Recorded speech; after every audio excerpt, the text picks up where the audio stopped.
Okay, we are live. It is March 26th. How is everybody doing today? Apparently, we're all medically compromised from what I'm gathering. But yes, this is Larsen live. That was Adagio in B-flat minor by Antonio Salieri. He's a very underrated composer in my opinion. And how's everybody doing? Pony throat, I'm sorry to hear about your stomach flu or whatever's going on. Yeah, that is a quick and dirty way to lose some weight, I must say. Yeah, try to eat something light, like, I don't know, some noodles or rice or something, just to kind of keep the horrible stomach acid from burning you from the inside out. Anyway, we're starting things off with a bang today, because it's time for Wages Posting L's. You know, we always do this segment, but we're just starting off with it. Why? Because something happened this week. Something so incredibly stupid that I'm praying it's a joke. And here we go. It reads a little something like this. If you're a weak man, I'm going to treat you like a weak man. I have this 19-year-old kid working for me, and he had the nerve to accuse me of having aggressive business practices. I don't know what that means, but I made him follow me outside to the parking lot, and I screamed at him in front of a lot of people. I didn't get this Rolex from putting up with bullshit from teenagers. If you don't like raw aggression, you shouldn't be working at Build-A-Bear. I told him to come in early tomorrow because I'm going to fire him and I'm going to film it. I'm a business owner, a regional manager at Build-A-Bear, and sometimes I got to take out the trash. And now you know why I have the somewhat bizarre title this stream. If you don't like raw aggression, you shouldn't be working at Build-A-Bear. ABC, A, always, B, C, closing, always, B, closing. You ain't gonna get that commission on a bear unless you make every toddler cry, you little bitch. Hard sell, motherfucker. You wanna make money? Don't say, oh, I gotta go play with my kids. Go home and play with your kids, asshole. It's like this. The man who sells the most fluff stuffing gets the car. The second gets the most steak knives. The third one gets fired. Fucking Build-A-Bear. By the way, C-Punk Messiah, why are you not caffeinating yourself? I mean, it's my weekend off, and I still caffeinate myself. Anyway, back to the Build-A-Bear escapade. If that's not a joke, and I'm praying this is a joke, I just don't know what to say, honestly. And the sad thing is, I've known enough douchebag salesmen that act exactly like that to believe that it just might be true. I mean, as I've told all you people, I used to be a personal trainer, and the reason that I failed miserably in that career is that I didn't learn, I did learn eventually, I guess not fast enough, that the field doesn't give two tugs of a dead dog's cock about your fitness knowledge. It doesn't care about your personal story, about your own fitness journey, both of which I have absolute mastery in. It is a sales job, plain and simple. You don't even have to be fit to be a personal trainer. I've known a lot of, beer-bellied personal trainers. No, you gotta sell. And for whatever reason, I couldn't sell.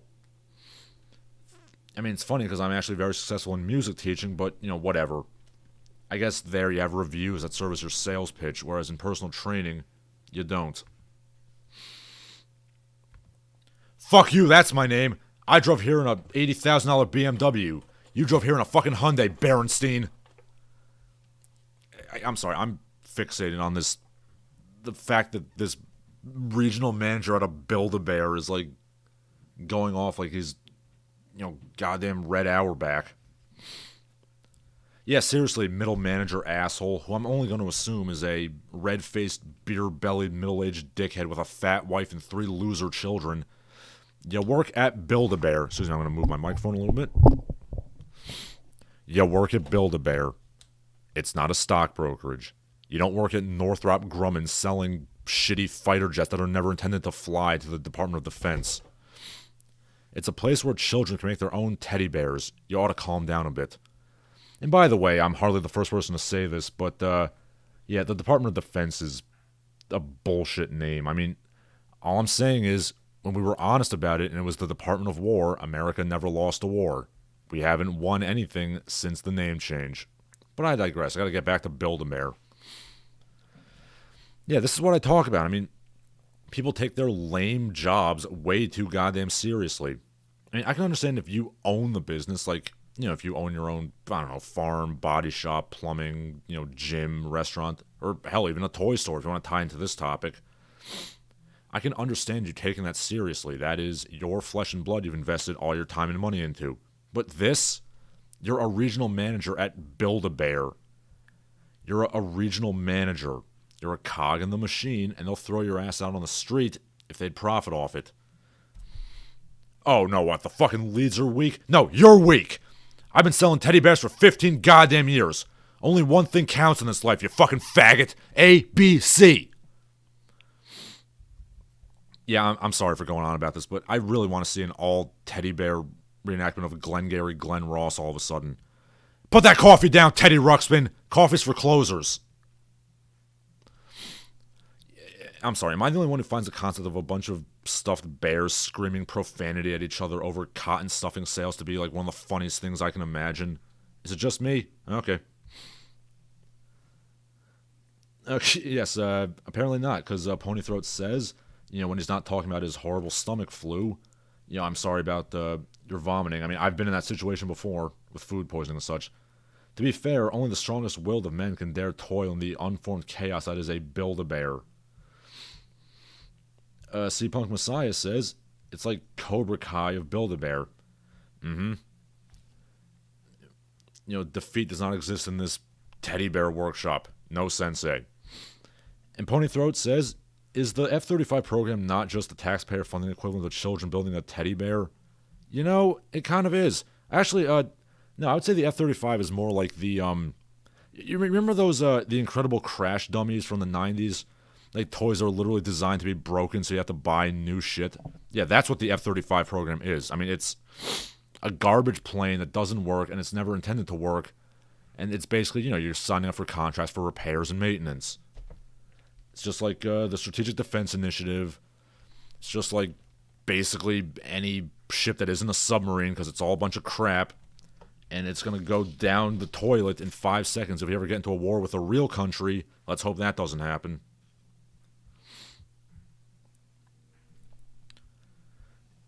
Yeah, I really want to see this teddy bear Glengarry Glen Ross remake. Oh, you think this is abuse, boo-boo? You don't like it? You can leave. I'm glad you people are amused by this. Even if you weren't, I don't care. I'm amused by it. And I honestly want to just quote that entire movie just by plugging in the names of different cartoon bears. You can't close shit, then you are shit. Hit the bricks, Rupert. Oh, if only I had the Job-like patience to do stop-motion animation. I'd make it myself. But even just doing, like, Alec Baldwin's little ABC scene from Glengarry Glen Ross would take literal days of work. I mean, I have done a little stop-motion animation just for, like, school projects, and I used to work at an art museum with, like, the kids program. So I've done a little of that. And it really is just like that scene from Parks and Recreation where Ben, he falls into a deep depression. He starts making claymation. And then he's like, this movie's, like 20 seconds long. I spent weeks doing this. Like, I've wasted my life. It's really funny. But yeah, let's leave Build-A-Bear behind. Let's go to the real news. The Babylon Bee was suspended from Twitter for making a satirical article on 4-star Admiral General Health Secretary, whatever, Rachel Levine. I'll be honest, I never found the Bee particularly funny, but you know what? They have a right to say what they say, even their warmed-over boomer humor. I mean, it's a satirical newspaper. I am basically a free speech absolutist, and I am essentially against any form of censorship. Mrs. Levine, and I am very strongly resisting the urge to call her Levine the Machine, speaking of Glengarry Glen Ross. Yeah, Admiral Mrs. Dr. Levine, you're a major political figure, and as a political player, you're going to get made fun of. Deal with it. I mean, I'm some loser YouTube guy. People make fun of me all the time. Yeah, speaking of our dear, brave, and stunning transgender friends, transfrienders, the discussion of trans people in sports is coming up again for obvious reasons, named Leah Thomas, and some people are positing the idea of why don't we have intergender sporting. One woman by the name of Dr. Sherry Becker, Sherry is spelled Sheree, because she's cool like that. I have no idea what this woman's a doctor of, but she claims that women's sports exist as a separate category because it's a conspiracy to protect the delicate male egos, because obviously women would beat them if they competed intergender-wise. And, male fragility just can't handle that. She wrote out a 20-tweet thread about it, citing extremely spurious examples of it. And pretty much all of her examples are those that don't really involve athleticism per se. Like, she had some example of some Chinese woman who was a Olympic pistol shooter, and she shot better than the men, or like a archer shot better than men. Those are things that are more like dexterity and accuracy related than raw athleticism. Or her other examples were rare exceptions from the early days of organized sports. Like, some woman figure skater in 1904 was better. I mean, who cares about men's figure skating anyway? It's like beach volleyball. Like, I didn't even know there was men's Olympic beach volleyball. And then my second reaction was, why are they not playing Kenny Loggins over this? But I digress. Dr. Becker is quite clearly not a medical doctor, because anybody who knows anything about the endocrine system could debunk that garbage immediately. Okay, Pony Throat is still talking about the F-35 crap plane. It tries to perform all roles, including submarine, apparently. Yes, when even John McCain is against it, you really gotta step back and realize this is garbage. I mean, I'm not a military man at all, but I've always kind of said that you could honestly just make the entire Air Force just drones, and you could really get the job done just as well for a fraction of the cost. But, the swinging dick egos of the Air Force wouldn't want, their jobs to be replaced by, like, little teenage boys playing their little, like, remote control planes. Ponythroat also goes on to say that he's fully in favor of trans women in sports. Or better yet, co-ed sports entirely, especially combat sports. Yeah, we'll get to that in a little bit. Let's see. So going back to Sherry Becker, once again, I'd like to point out that maybe in the circles that Dr. Becker travels in, men and women are basically equal. Which is, it's the same thing I say with cultural anthropology. I mean, there's a lot of noodle-armed beer, actually like IPA-bellied soy pods and burly lesbians with the neck of Kurt Angle. But yeah, in most cases, Dr. Becker, I mean, she might be a cultural anthropologist, I don't know. Yeah, in most cases, men have the strength, the speed, and reaction time advantage over women. At least in the sports that exist today. It is true that most sports were invented by men to test those masculine physical virtues. I don't necessarily think women have any disadvantages in, like, hand-to-eye coordination, which is why, I'm sure some women could outshoot men in, pistol or archery or whatever. By all means, I think you could and you should design a new sport that would be tailored to women's bodies. Design a sport that women would have the advantage over men in. I believe back in the 70s, Wilt Chamberlain suggested basically what I'm saying. He said that most sports were designed by men to, test the masculine physical virtues. Women should design their own sports. But, what does Wilt Chamberlain know about athletics? Yeah, I would love to see a sport like that. But then again, you could argue that the urge to hash out pecking orders and do games of strength, speed, and power, those are inherently masculine traits in and of themselves.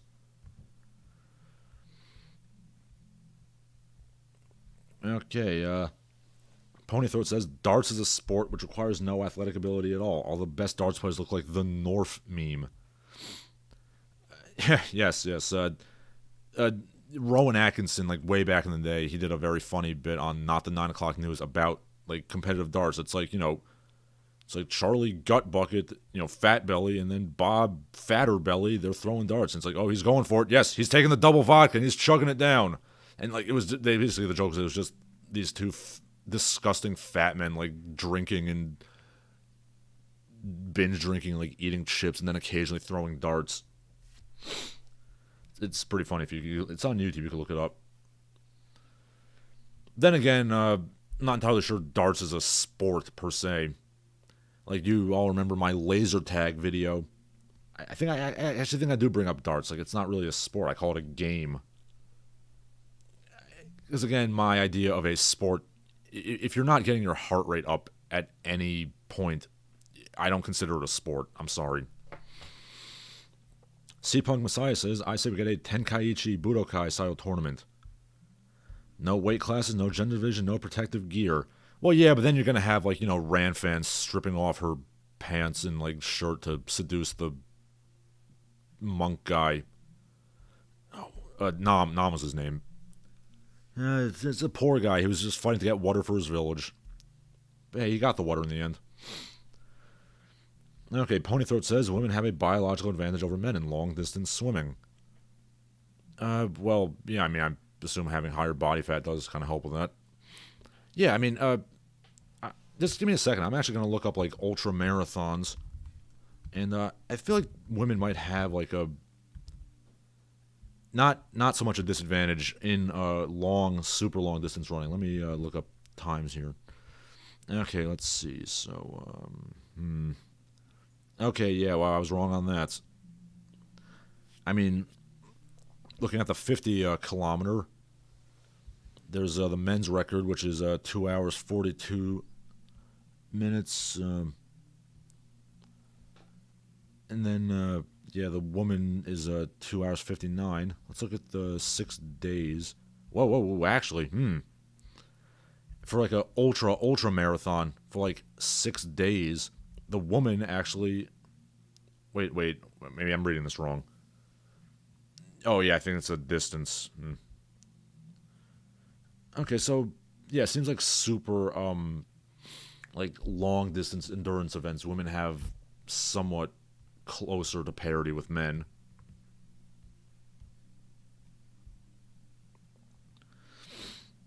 Okay, Ponythroat talking about darts says it was ruined when they banned drinking during sporting events. Yes.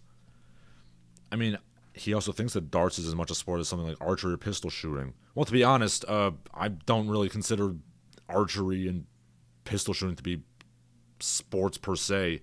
I mean, I consider them games or competitions, but not sports. Again, it's because of the heart rate thing.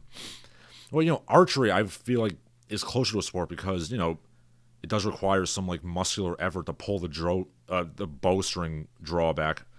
So, yeah, I would say that depending on how powerful your draw is, I mean, that will get your heart rate up. So, yeah, I would say archery, yes, but pistol shooting, probably not.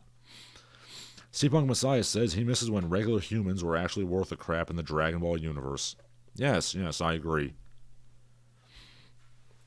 Mr. Satan is the champion we didn't want, but we all needed. Okay, yeah. Yeah, going back to all this, men are naturally competitive. Men are constantly judging each other. Which, again, ties into that power-tripping Build-A-Bear douchebag we were talking about. And that's not to say women don't judge each other and they don't compete with each other. They certainly do. But not quite the same way. Without any prompting, if you put a group of little boys together, they're going to start kicking a ball around or throwing rocks or wrestling around or, running. I mean, women certainly compete with each other, but not the same way. I believe it was Hemingway who put it as, when women greet each other and they hug and kiss on the cheek. I mean, there's no love there. There's no friendship there. That's basically the female equivalent of two boxers shaking hands before the fight. Men and women both want to be the big dog, so to speak. They just go about it in different ways. So then I got to thinking, are there sports in which men do not have the clear advantage? I think there are some, like gymnastics maybe. But even then, I don't know. I mean, there's a reason why women don't do rings. Like, they just don't have the upper body strength for rings. And, whenever I talk about rings, people always kind of laugh at that. Like, oh, there's some faggot shit. Yeah, please don't. Or I have an immense amount of respect for male gymnasts on the rings. Like, the amount of strength you need to do that stuff is, like, borderline superhuman. I do a little ring stuff myself, obviously nowhere near that level, so I appreciate it. Women do have lower centers of gravity, so I think they have the advantage in balance and things. Men, don't do balance beam for a reason. And, I think they both do rhythmic gymnastics, but rhythmic gymnastics is bullshit. I'm sorry. Like, my interest in gymnastics stops the second they get off the apparatus. I just saw you doing these amazing things on the uneven bars or the rings. Like, I don't want to see you prancing around with a ribbon on a stick.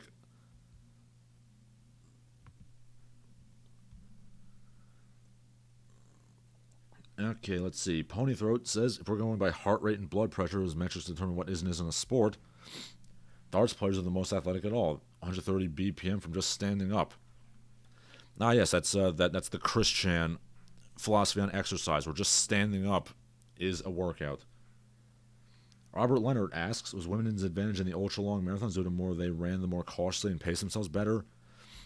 Well, I didn't say they had an advantage. Like, men did run them faster, but it was just less of a disparity than, like, sprinting, let's say. I mean, I don't know. I mean, wasn't there that Australian, like, goat farmer who, like, developed some kind of method of running ultra-marathons that was, like, super efficient? Okay, Ponythroat says, not in the chat, but I saw it in the screen. Rhythmic gymnastics is just pedophilia for cowards. No, come on, like most of them are adult women or close to it at least. But yeah, that is a bullshit sport. So synchronized swimming, by the way, yeah, there's a lot of stupid crap in the Olympics.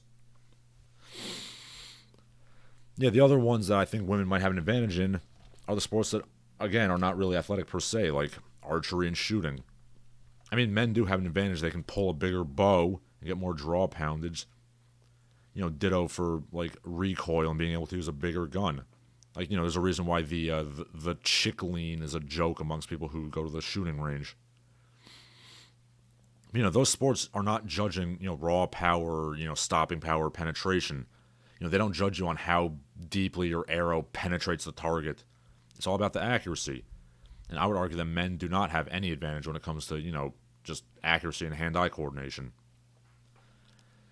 And what else? Like diving? I mean, diving's pretty even, I guess. Like, women can do little, you know, twinkle-toe flippy-doos just as good as a man.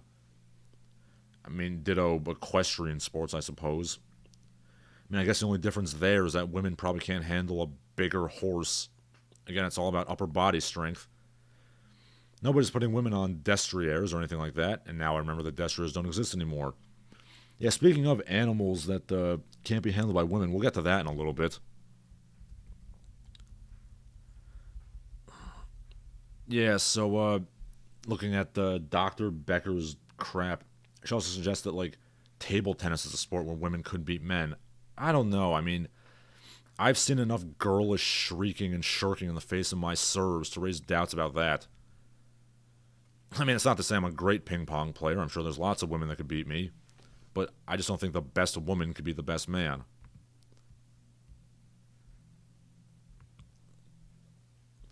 Okay, C-Punk Messiah says, ballet conditioning can be brutal. Oh, absolutely. Ballet conditioning is absolute, like, hellacious.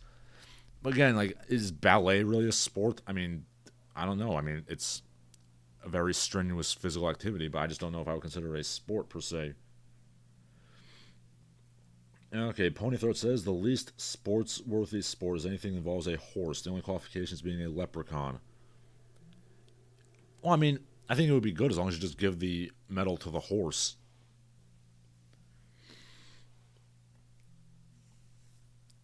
Okay, Ponythroat says, a Army study confirms that women had inferior accuracy with all firearms, save for the M16. Well, again, the M16 is made out of plastic polymer, so it's very light. Again, I think it might be just due to the weight and recoil.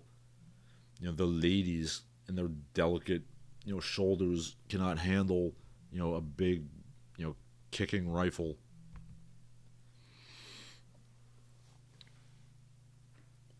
I mean, if you wanted to increase interest in women's sports, I would personally suggest track and field. Or, you know, like beach volleyball. Which, again, I don't think men's beach volleyball ought to exist. Unless you're doing a reenactment of Top Gun. But yeah, track and field. These are very athletic women that can run rings around most men. And at the risk of sounding like a sexist pig, they're not bad-looking girls either. In fact, I would argue that in terms of pulchritude, track and field ladies tend to be the best looking. And by track and field, I of course mean, you know, runners, long jumpers, and pole vaulters. Not the shot putters and hammer throwers. Now, whether or not women's athletics would be down with men watching to ogle them, I'm not entirely sure. But it is a suggestion. And yes, C-Punk, you mentioned ballet. I mean, that's literally why women got involved in ballet in the first place. It was to give men something to ogle. But yeah, intergender competition seems like a very bad idea. I mean, nobody likes to see a woman getting hurt. You know, call me a softie if you want, or a simp or whatever. But when I see a woman in peril, that triggers every Dudley do-right chivalry urge in me to stop everything and help her. And that's exactly what would happen if, I don't know, let's say we had intergender team sports, like, you know, even like a semi-contact sport like soccer or basketball, or God help us, like rugby or American football. You know, the first time a woman gets laid out by some gorilla and she starts crying or whatever, all the referees and all the bench players are going to rush to the field immediately to help her. Again, studies have shown this, I think in Israel and probably some other countries that have conscription. I mean, the Israeli studies were the one I read. You know, platoons or whatever that have mixed genders, they take noticeably higher casualty rates. Why? Because when they see a woman getting hurt, men automatically take much greater risks to save her than they would if a man were comparably wounded. Which leads to male casualty rates being higher as well. You know, men just have this irrepressible urge to save women in peril. I mean, is this that toxic masculinity they're always whining about? I see heaven when I see the Dulcinea. I'm sorry. Yeah, this is what I'm talking about. Women don't do shit like this. I mean, this is silly man stuff here. I mean, it's like, to paraphrase Homer Simpson, testosterone, the cause of and solution to all of life's problems. I mean, in some ways it's going to be very noble, but in some ways it's going to be incredibly stupid. Only men love a shadow. Only men love a woman they know nothing about and go off on these sorts of Quixotic quests for women. And all the while, Aldonza's like, what the hell are you doing, Don Quixote? And this is the sort of banter you only get on Larsen Live. There's lots of guys who bag on feminism, but only Larsen Live does so while referencing Cervantes. And that is why I will never have mainstream exposure. Okay, Ponythroat asks, RRS, I know he means Mrs. Trunchbull from Matilda was an accurate depiction of female hammer throw players. Oh, yeah. Hammer throw people, whether they be, you know, man or woman, they're just these giant, like, shaved yetis. Yeah, women's hammer throwers are not good-looking people. Let me just, I'm just trying to look up a thingy here. Yeah, they're very large, robust women, shall we say. Not in the good way. Okay, Robert Leonard says, plenty of videos out there when men don't hold back in contact, like boxing pugil sticks versus women. The women get smashed. Yes. I mean, like, I do kickboxing, I do jiu-jitsu. And yeah, like, there's, most of the time, like, I mean, it's really, I don't just, like, you know, lay women out. Like, but yeah, a lot of times I can just kind of bully my way through them. You know, even like, there's one girl who's like a brown belt, you know, she's really good skill-wise, but I stalemate her just because I'm, 70 pounds heavier than her. So, size and strength are very important. Robert Leonard says, Miguel Cervantes, a veteran of the Battle of Lepanto. Yes, he was. Years ago I talked about Shadow of the Colossus, the video game. And part of the reason I love that game so much is because, to me, that encompasses everything glorious and terrible about heroic masculinity. It's the same idea. This young, foolhardy man gallivants off to fight for some woman he barely knows, in a quest that's ultimately inane, pointless, and self-destructive. The point where I would say that the Shadow of the Colossus is basically the closest thing you can get to Don Quixote, the video game. Except, of course, the giants he kills are real giants.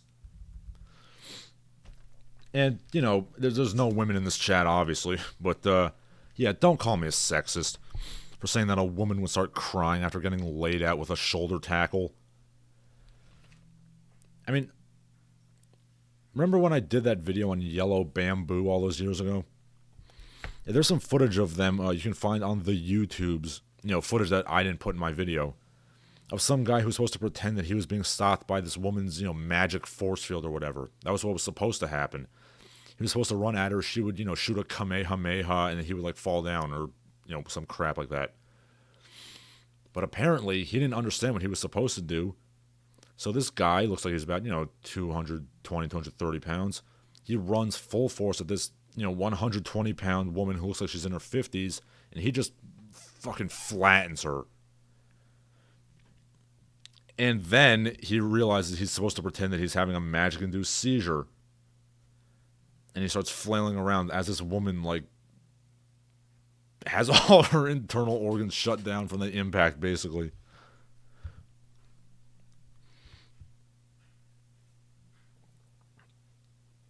Okay, C-Punk Messiah says, on the subject of toxic masculinity, I always thought it was the kind of shit where guys call a man gay for trying to appear sensitive. Yeah, that's what I thought, too. I thought it was, like, bullying. It was using masculine traits in a toxic way.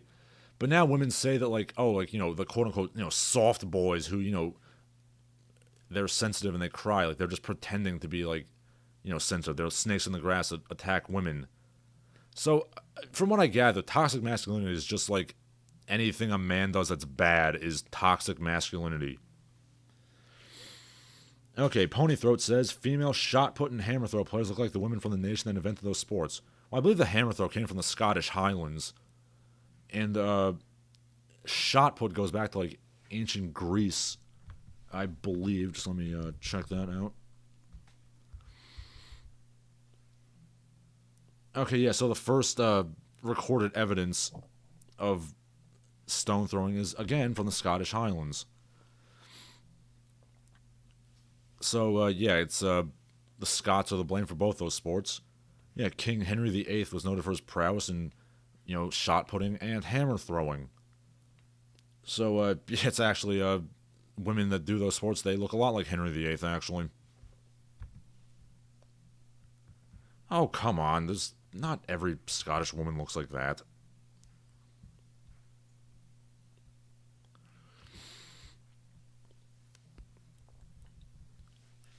Yeah, so, yeah, we'll get off the shot put for now. But yeah, we got a lot of sports to talk about today. Yeah, speaking of attempts to make, soft, gentle, co-ed sports, I was reading an article the other day about this game called Earthball. It was invented by hippies. The idea was to hit a slow-moving inflatable ball shaped like the earth with your fingertips over a goal, tapping it with your fingers. The idea was that you had to look up at the earth as you hit it, so it's kind of like soccer mixed with volleyball. Teams would be co-ed, and the idea was to develop teamwork. In practice, those who had experience would wait for the rookies to look up at the ball and then punch them in the gut and take the ball, since such a thing was not explicitly forbidden in the rules. Here's a first-hand account of having watched a game. So, the ball starts off at the midfield line, and everybody runs towards it. Yeah, by the way, they tried this in the XFL, and the first time they did it, the guy dislocated his shoulder. Jesus Christ, I'm referencing the XFL. Okay, yeah, so anyway, what happened in Earthball was a few, high T alpha male types, they run ahead of everybody. One of these guys jumps on the ball to get into play, and he belly flops onto it, just as the other three macho types get there and basically trample him. So then Earthball started. 5 minutes of scrumming about happened, a girl got her clavicle broken, and eventually one team won by having the tallest guy, basically juggle the ball down the field, and everybody else kind of blocked for him. A game made with the intentions of fostering togetherness and environmentalism and co-ed utopianism devolves into punching, trampling, broken bones, abuse of women, and essentially biological oligarchy because there were no rules keeping that brutality in check. Well, if that ain't a metaphor for the hippie movement overall. And of course, when I say the hippie movement, I don't mean the guys who bought, farms and grow potatoes. I mean, those guys are cool. I also knew some hippies when I was in San Francisco. They had beehives and they made honey and they gave me some. Some hippies are cool. I mean the guys who want to impose their utopian BS rules on you, and they ultimately just created a lot of unchecked brutality and bloodshed and aggression. Yeah, those hippies. I don't care for them. It's amazing how they wanted to make a new game, but they essentially recreated Shrovetide football, aka medieval football, aka mob football, and they thus had to relearn why rules were invented. That one game is basically a microcosm of the development of American football, including the development of the flying wedge group blocking, the style of blocking that killed multiple people. To wax lyrical again, history shows again and again how nature points out the folly of men. Godzilla. Well, okay, the Godzilla's not relevant, but everything else is. Yeah, there was a lot of that going on in the 60s. The hippies wanted to, they want to cut down the fascist rules, man. Then they realized that rules exist for a reason. Some of them, at least. Like rules of hygiene. Doctors at the Haight-Ashbury Free Clinic were seeing skin diseases, oral diseases, venereal diseases. They didn't even have Latin names, like they were so old, and they'd been wiped out due to just basic hygienic practices. But guess what brought them back? Hippies. Not even once. Ponythroat asks, can you stab the earth balloon with a miniature bronze statue of an ICBM? I don't think so. But, yeah, I mean, pretty much anything else went in that game of Earthball. Robert Leonard says Jack Donovan, who is gay, says that swishy acting gays mocking stereotype masculinity are a danger to everyone in a survival scenario when you need those typical male attitudes. Yeah, I mean, I know that he, kind of disengaged with the gay, pride people just because, he is a masculine man first and a gay man second. Yeah, well, what has he been up to anyway? I mean, I have his book, The Way of Men, which I do like. But, yeah, has he done anything recently? I mean, his website it's not up anymore, is it? I know he has his tattoo studio that he works in. Yeah, I miss him. I wish he'd come back. But yeah, what else is in the news? Some people are trying to get us back into Afghanistan by saying that the Taliban are sitting on $1 trillion of rare earths that are vital to tackling climate change. Imperialism for a good cause. Yeah, there's a reason why we didn't exploit them when we were there. I mean, they're in the mountains. It's kind of hard to get to unless you just destroy the whole thing. And yeah, America is just the dumbest empire in the world. Like, we didn't even think to, take these resources and make money off them. Also, how exactly is rare earth mining supposed to save the climate? Oh wait, I forgot. Climate change only matters in Western countries. Those brown people can eat the cost of strip mining and environmental degradation. Whether it be coltan in the Congo or lithium in Afghanistan, those brown people, they can suffer the environmental decay as long as I feel good. Give me 1 second, please. I'm getting a phone call.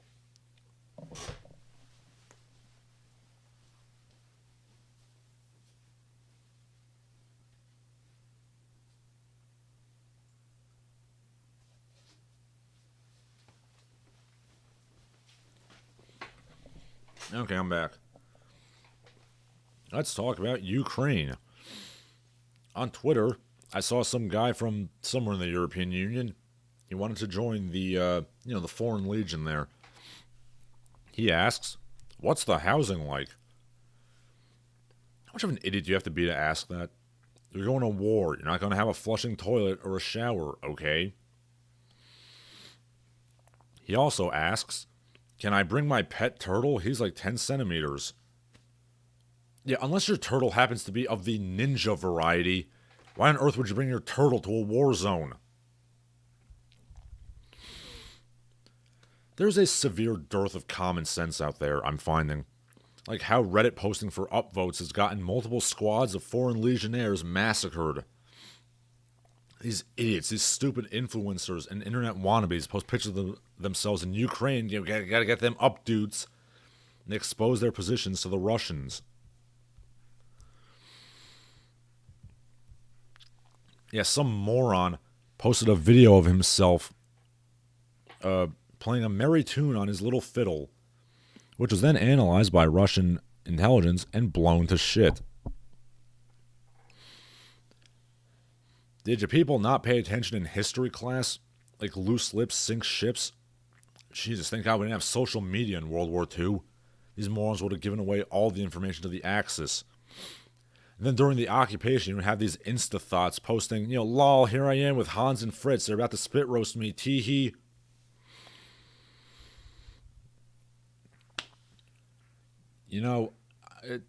I don't remember who it was, but some CIA intelligence guy. He said 90% of all the information I've ever got came from open sources. Just crossing every I and dotting every T. You idiots. Stop exposing yourselves.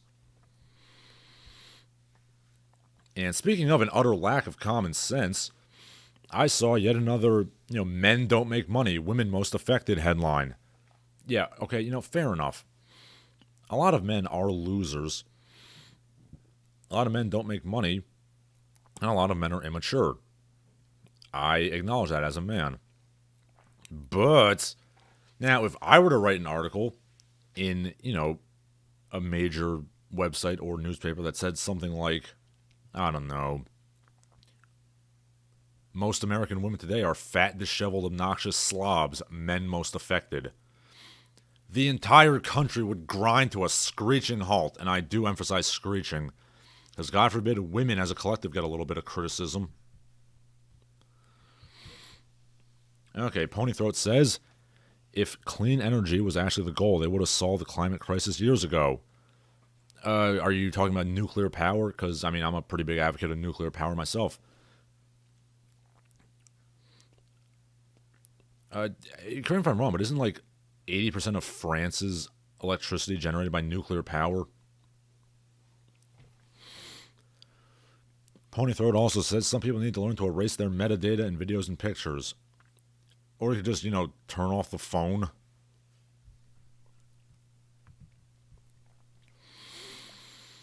But yeah, back to the woman thing. Women don't get criticized collectively like men do. But I'm going to lay it out there as plain and simple as can be. Men need to get their shit together and grow up.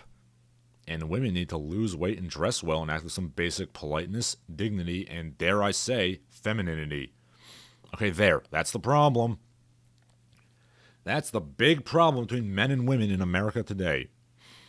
We are both guilty of wrongdoing, and by we, I of course mean men that aren't me, since I have my shit together.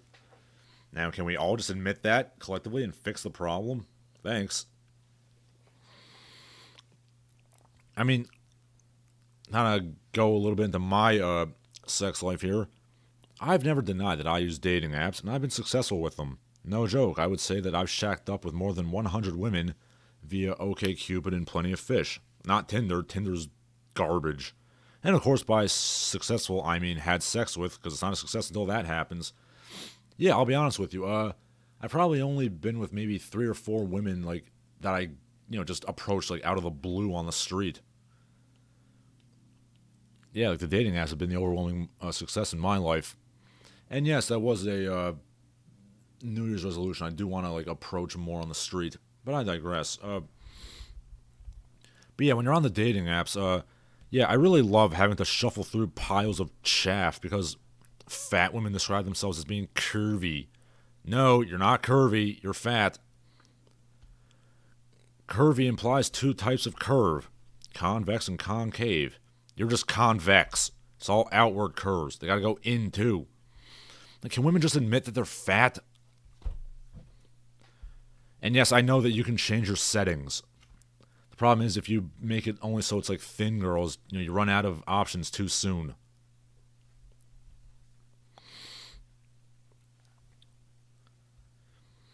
Okay, ladies, here's how to tell the difference between curvy and fat. Do you have multiple chins? Do you look like a nose tackle in a dress? Do tourists try to mount you thinking that you're a bus? Well, congratulations, sweetheart, you're fat. Okay, C-Punk Messiah asks, do you feel that karate has lost its badassery? He misses the, Sonny Chiba image. Yes, I do very much. I also feel that way about, Kung Fu and a lot of traditional martial arts. I really do think they need to, just kind of cut out the bullshit and just, do what actually works and make you effective in a fight.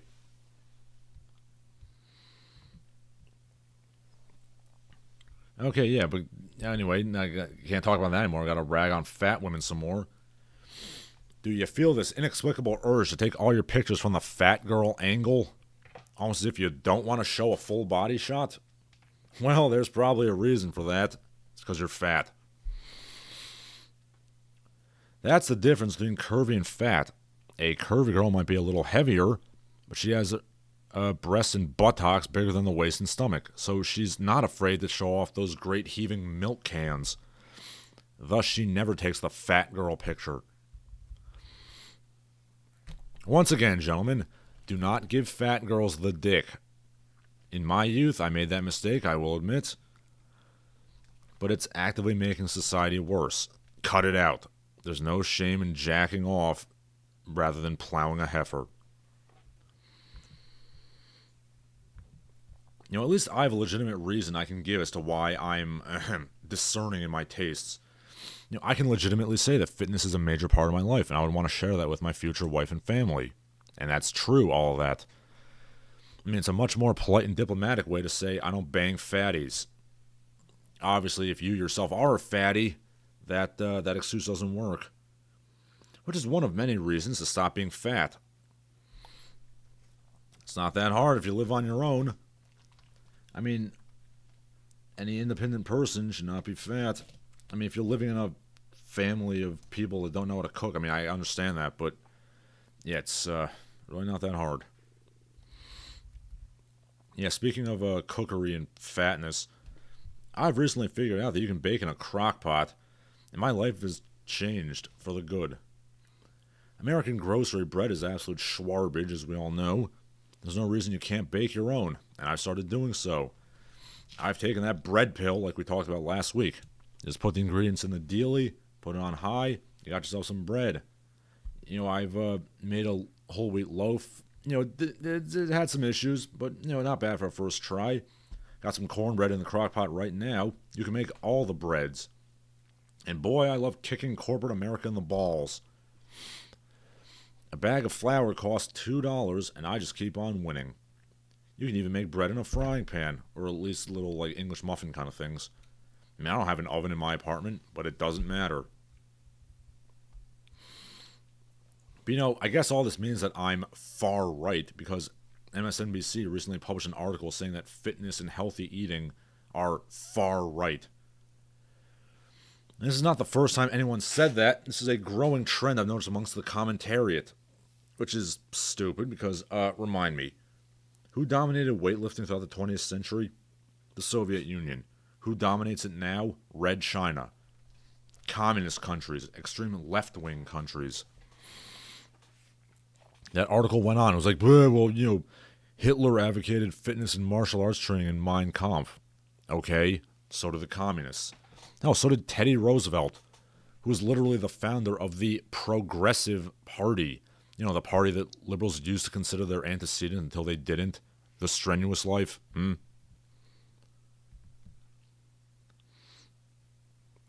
Okay, Ponythought says, came for the stock pot today because it is my choice. Well, I'm glad. You know, I like to think that I'm generally a nice, polite person. I have no hatred in my heart and no malice on his mind. I want the best for all people, all races, and all genders to be free and equal and, you know, well-to-do. But if my love affair with fitness, an affair that changed my life infinitesimally for the better, makes me far right, well, I guess I'm far right then. And, speaking of cultural problems we have, you remember how last week I was talking a lot about the school system? I mentioned how a lot of the problems come from crappy home cultures. I was wondering how exactly to define a culture as being crap or not, and I think I found it. A quick and easy way to determine if a culture sucks or not. It's a little like this. Assume that a man is, you know, reading, minding his own business, and being quiet. Any culture that would automatically assume that man is gay is a culture that's absolute shit. Just saying. And I guess we can throw in the bread thing too, because I'm pretty sure those same cultures would assume that any man who makes his own bread is a prancing fag too. Again, I'd like to point out this is not a racial thing, and there's plenty of subgroups of white people that act like this. It's a cultural thing. In case you're wondering, yeah, this has happened to me when I was younger. I mean, granted, when I was younger, I was, very skinny and kind of dweeby. I like to think I gave off hardcore nerd vibes, but I don't think I gave off any gay vibes at all. I mean, I was a nerd. I mean, I was reading and, I was dweeby and awkward. It was hardly like I was flailing about my limp wrist talking about Scandal or whatever. So I'm going to assume that people who come from, certain cultural groups, look at any man that isn't a loud, belligerent, swaggering dipshit grabbing his dick and playing monotonous garbage music at jet engine decibels is automatically gay. That's what they assume. Yeah, those cultures are balls, just saying. And they ought to know that. But of course, let's not pick fights, wait for them to accuse you of being gay, then hit them with the no, you're a low IQ retard. And speaking of low IQ morons, and this ties back to the horse thing, kind of, the New York Post posted an unpleasant little story about a pit bull mauling some woman in an elevator. No, they're nanny dogs. My pity wouldn't hurt anybody. Herp derp. Look. I am a dog lover, and, I don't hate pit bulls as a breed. But can we please just point out that the majority of people who own pit bulls should not own pit bulls? It's called a pit bull. It was bred to fight in a pit. It is an incredibly strong and brutal dog that can be good as a heavy-duty working dog or a hunting dog or a police dog or whatever. It's not for everybody. I mean, let's face facts. They do commit a majority of dog attacks in the USA. I mean, those things, they waggle their tails in joy as they maul each other or maul people. If you want to have a pit bull, you better train the hell out of the thing and keep it on a leash, metaphorically and literally. And to be honest, most of the pit bull owners I've seen don't do this. I'm just saying, most of the pit bull owners I've known are just complete feral morons who are like, yo man, I'm a mean dog, man, brap, brap. And they don't train their dogs, or worse, they deliberately train their dogs to be vicious and mean. Oh, and by the way, anybody who has like that drawling retard voice, yeah, that's not a person you want to deal with. Like just in general, again, not a racial thing, a cultural thing. I've known people that of all races that have that voice, and yeah, not one of them has been worth dealing with. Then what's even worse than those, feral, hood rats or feral white trash idiots who, they want, yo, man, I'm a mean dog. Yeah, what's even worse than them, you have these weesh liberal types who are like, they're also the kind of people that want to abolish the police and slavishly worship, dumbwad criminals. Gee, I wonder if there's a correlation there. Oh my god, he's a good dog. I can save him. Yeah, I'm just saying, like, the kind of woman that adopts, like, a former fighting pit bull is the exact same type of woman that marries a death row inmate and wants to abolish the police. Okay, Ponythroat says, pit bulls have a hominid analog that's somewhat prevalent in the United States. Well, that's what I'm saying. Like,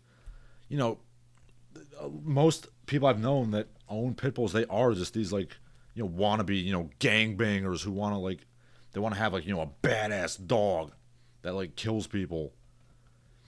Like, that's what I'm saying. Like, these shitty people get, these dogs and they make them into shitty dogs.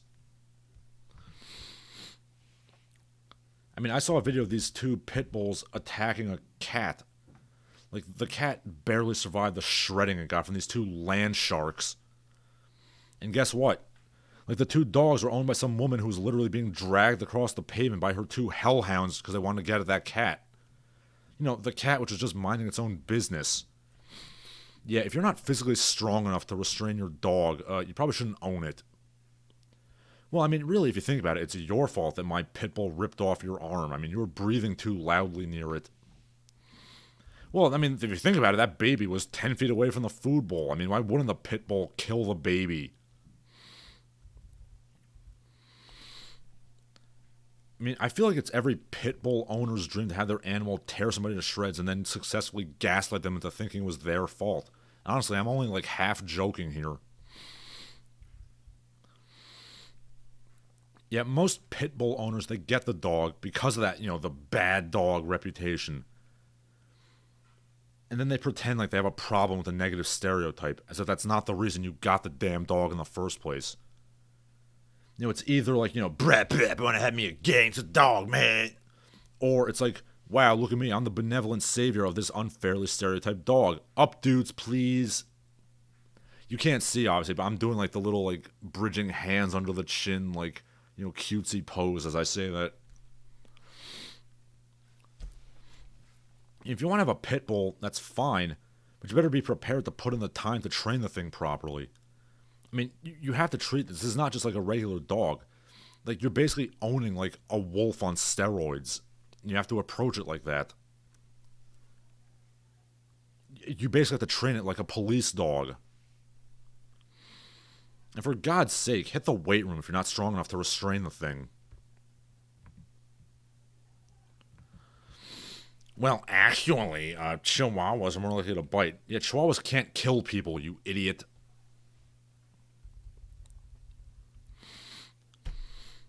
And while we're on the topic of dogs, can we stop with pugs, like, in general? I mean, I'd rather, like, let the pug breed die out than the pit bulls. I'm doing it out of mercy for the pugs. Any breed of dog that regularly has its eyeball pop out of its socket, yeah, that is not an animal that should live, and I'm doing it as a mercy killing.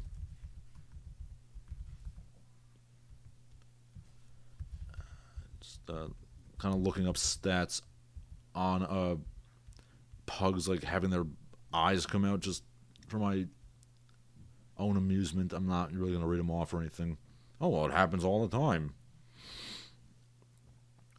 Yeah, like, that is that animal needs to be put out of its own misery. I'm sorry.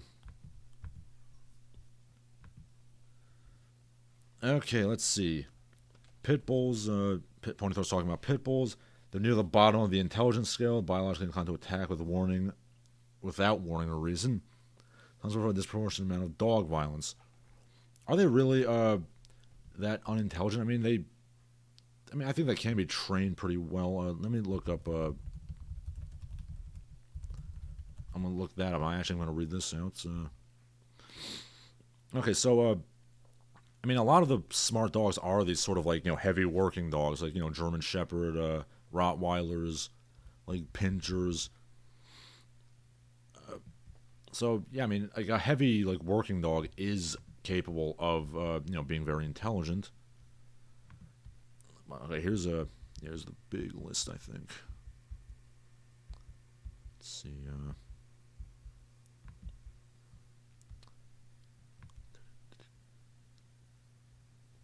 Okay, so apparently the least effective working dog is the Afghan Hound.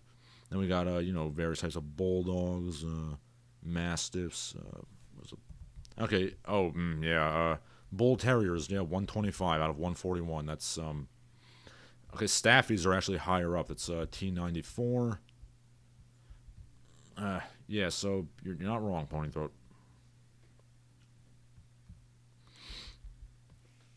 Okay, Ponythroat goes on, defended by liberals at the cost of lies. Media goes out of the way to avoid mentioning the ethnicity of the dog and reporting crimes. Yeah, well, I mean, this Post article did mention the breed. Yeah. Okay, C-Punk Messiah talking about pugs. They're prone to Nazism. Yeah, yes, Count Dankula did train his Nazi pug to Sieg Heil. That was mildly amusing.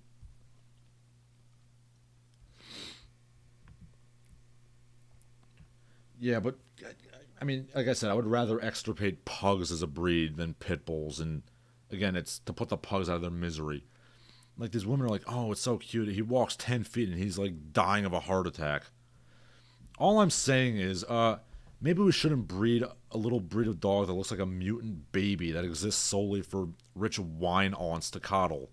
And speaking of drunken wine aunts, let's talk about Vice President Kamala the Ugandan Harris. Embarrassed us today. Yes, it's never going to stop amusing me that Kamala Harris is both a professional wrestler and the vice president in different genders too. Yeah, did you see that thing she was doing about like, oh, the significance of the passage of time is that the passage of time is significant with the passage of time, and she says the significance of the passage of time like 10 times. This is apparently about some kind of speech about installing electrical wires for the children. That woman cannot speak. I'm sorry. And yes, before anybody says anything, accusing me of being some Trump MAGA moron. Yeah, Trump said lots of doofy stuff too. He and Biden and Harris, they're all just complete mumble mouth goofs. Yeah, that's the bipartisan consensus. The bipartisan consensus is to be a stumbling moron. Like, to go back to what we were talking about last week, the school thing again. Let's add that to the list of things they ought to teach in school. Elocution, public speaking, the lost art of not talking like a fumfering idiot. Hey, remember when Thomas Jefferson could speak 6 languages fluently, and American politicians now can't even speak English fluently? Yeah, maybe it shouldn't have removed his statue from City Hall in New York. I mean, a genius polymath who spoke 6 languages fluently and paid off the national debt? I mean, who could possibly be inspired by that guy? Ew. But no, let's have mealy-mouthed consensus for perpetual war and third world economic inequality. It's all part of the New World Order, as Biden explicitly put it. And now I'm kind of regretting not opening up this stream with Rock House. New World Organization, brother! Just too sweet! Yeah, one day I'll make enough money to have somebody follow me around playing Rock House on a stereo. Let's recall that Bush Sr. was the guy he named the NWO to begin with, at least publicly. So this is yet another example of the Democrats and the Republicans doing an Arc de Triomphe over the spit-roasted carcass of America. In what context am I saying spit roast? It doesn't matter. Either one works. Speaking of bipartisan perpetual warfare in the NWO, Madeline Albright died. Were there women in the NWO, the wrestling one? I don't think so. Anyway, yeah, Madeline Albright died, and the flags at Guantanamo Bay went to half-mast. The American flag, the Gitmo flag, and then the McDonald's flag for the on-site McDonald's. Yeah, there's a McDonald's flag, and it went to half-mast. Well, that doesn't just sum up the American empire, doesn't it? I'm sure Thomas Friedman's very happy, but I'm sure as hell not. Yeah, no. I think I said once that America is unique amongst empires and that it literally fights to force people to have McDonald's and gay pride parades. I didn't think it was that literal. Yeah, there's certain food and nutrition related things I could talk about with regards to Madeline Albright, but I'm not going to. Let's praise her because she was a strong whamming girl boss. So instead, let's talk about McDonald's silliness. Okay, Ponythroat says it's very easy to make pugs extinct. That's one of the benefits of, being delayed with the audio. The male's short rear legs means they can't mount other dogs. Female pugs can give birth without a C-section. Oh, God, so they literally only can be artificially inseminated? Yeah, like please, just let pugs die. I'm sorry. They're horrible mutant dogs. But yeah, why does McDonald's have flags? Is there some, McDonald's lore I'm missing here? Was Mayor McCheese the color guard for his regiment in the Burger Wars? Or was it, not a burger war? Was it, some other kind of attack? Were the forces of Sid and Marty Krofft of big-headed puppet weirdos attacking over copyright infringement? And where does Mac Tonight fit into all this? Was he always Moon Man, hiding his homicidal ethno-fascist rage behind Bobby Darin piano covers? And where are the McDonald Land characters today? It's only that, I don't watch TV very often, but it's that, McDonald's box with a face. Did he kill all the McDonald Land people? Is that box with a face some kind of Lovecraftian horror? There's dark secrets we don't know about the McDonald's mythology here. And of course, I'm talking about the McDonald's characters because facing the reality of the abomination that is America would make me want to stick a shotgun in my mouth. Oh, God.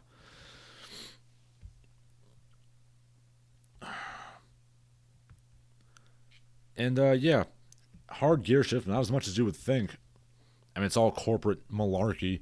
Yeah, speaking of people who shouldn't have kids, yeah, the Gangs of Disneyland is an article I read yesterday, actually. Yes, these are honest-to-God adults, many of whom look like the new, vibrant, diverse America, making leather vests and patches like an outlaw MC, but with cartoons and stuff. They claim areas of the park, and they occasionally have fights over them. Remember a few weeks ago I was talking about, like, Disney's idea for planned communities? Yeah, we're already getting into, like, weird Bioshock territory here. You are an adult. Stop defining yourself by corporate products. I used to do similar things with video games. I was a hardcore Nintendo fanboy, but that was when I was 10. You gotta grow out of that stuff. And yeah, I know about the Disney insignias on, like, tanks and planes and stuff in World War II. I think it's a bit different. I mean, that was them doing their patriotic duty. They're not making little micronations and fighting over them themselves.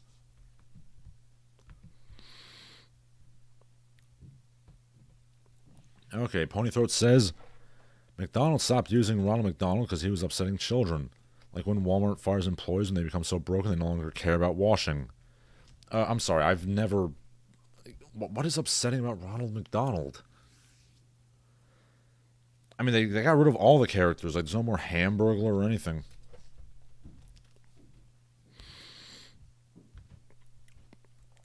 Yeah, like, that's, speaking of Disney, so it's kind of a hard gear shift, but not quite. Cracked.com, which has long since become Salon with the occasional dick joke, wrote some idiotic article about how The Mummy is racist, the movie. The 1999 one, not the Boris Karloff original from 1932, although I'm sure the wokies hate that one too. And of course we will ignore the 2017 one because it was garbage. The Cracked.com article said, how dare people celebrate that movie? It's racist garbage. First of all, the reason people are celebrating that movie is because the 90s movies were better. And it is more or less an original action blockbuster, the kind they don't make anymore.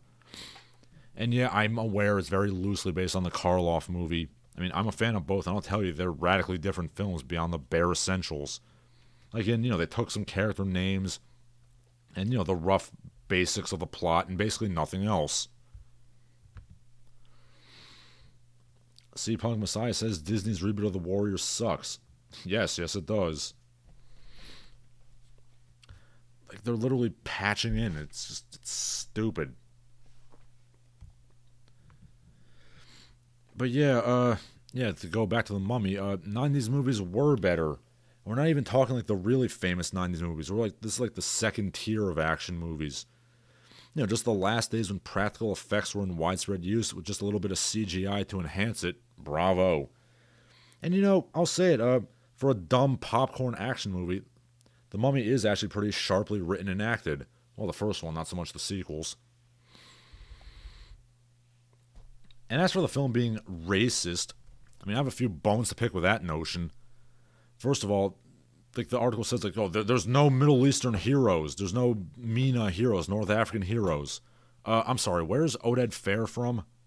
Israel? Where's Israel again? Oh, that's right, the Middle East. He's not the main hero, but he's one of the heroes. And yeah, I know he's supposed to be Egyptian, but whatever, it's close enough. It's just across the Sinai Desert. Oh, and by the way, the female lead and the sidekick, they're supposed to be half Egyptian on their mother's side. And I'm fully aware neither actor is, but that's pretty mild as far as racism goes. And speaking of, I will legit argue that Rachel Weisz's character is a damn well-written female character. Much better written than the heavy flow uber-fraus they pass off as female heroes today. You know why? Because she's allowed to be weak at the start of the movie, and she develops. Yeah, development. Ooh, yeah, that's what makes a good female hero, or a good male hero for that matter. Oh no, there's a scene where the prisoners cheer on an execution of another prisoner. It's stereotyping Arabs as being violent and bloodthirsty. No, it's a stereotype that prisoners are violent and bloodthirsty. Because, yeah, they kind of tend to be. The article goes on. Random Arab characters have, like, Jason Voorhees powers. You mean the Magi? The descendants of the Pharaoh's bodyguards? The guys who've been training for millennia to defend the secrets of the pharaohs? Yeah, I can't imagine how they might have snuck on the boat. I mean, they couldn't possibly be trained warriors in stealth infiltrations. The filmmakers obviously think they have secret brown people powers. Like, how much of a... Like, I'm sorry, but, like, some of these, like, liberal woke types are just so obtuse, and they're supposed to be, smart people. I mean, I assume this person went to college, but, like, how do you not understand these basic storytelling tenets? Also, I wasn't aware that brown people can teleport was a stereotype. The idiocy continues. There's this guy who tries to stab people while he's on fire. That's a stereotype again of the bloodthirsty Arab savage. Again, he's a warrior of a secret society who's trying to protect the world from the wrath of an evil mummy sorcerer. Do you think he might have a reason for trying to stab people while on fire? Like he's going to die with his last breath to do his job? How is this at all a negative stereotype? I think it's a very admirable thing, to be honest. And for that matter, in that movie, aren't the Americans and the British just as stereotypical as the Mina characters? And then he just starts making up garbage, like claiming that the movie says Arabs are smelly or some shit like that. I'm sorry, when did that happen? I mean, it's been a while since I've seen it, but I don't remember that happening. Ponythroat says, Cracked became BuzzFeed, only permitted to divulge opinions that do not snort the party line. They are entirely inane. Yeah, I'm noticing that. I mean, does the Mummy have stereotypes? I suppose in the broad sort of Orientalist sense. That doesn't mean the movie has to be eschewed, which this article is clearly positing. The stereotypes are not nearly as bad as he claims. Even Roger Ebert liked the movie while acknowledging how silly it is. And, even amidst all the campy goofiness, the characters themselves are taking the story seriously. They're not winking at the camera, making doofy jokes like the actioners nowadays. And, of course, repeating things 3 times, because comedy comes in threes, Joss Whedon. They fly now, they fly now, they fly now. Oh, God, boy, I hate how modern, quippy screenwriting makes every character sound exactly the same. And every character sounds like a 12-year-old boy playing video games. Alright, so, yeah, that's all I got in prepared remarks. If anybody wants to say something, you can do so now. I do have to teach a piano lesson to, a student that's pretty good in exactly 9 minutes. So yeah, if you got something to say, you got 9 minutes to say it.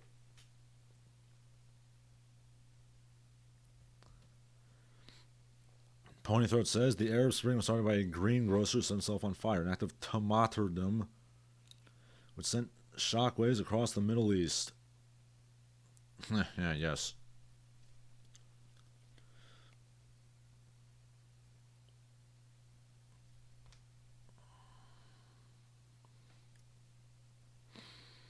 Yeah, give you a couple of minutes to, say what you're going to say.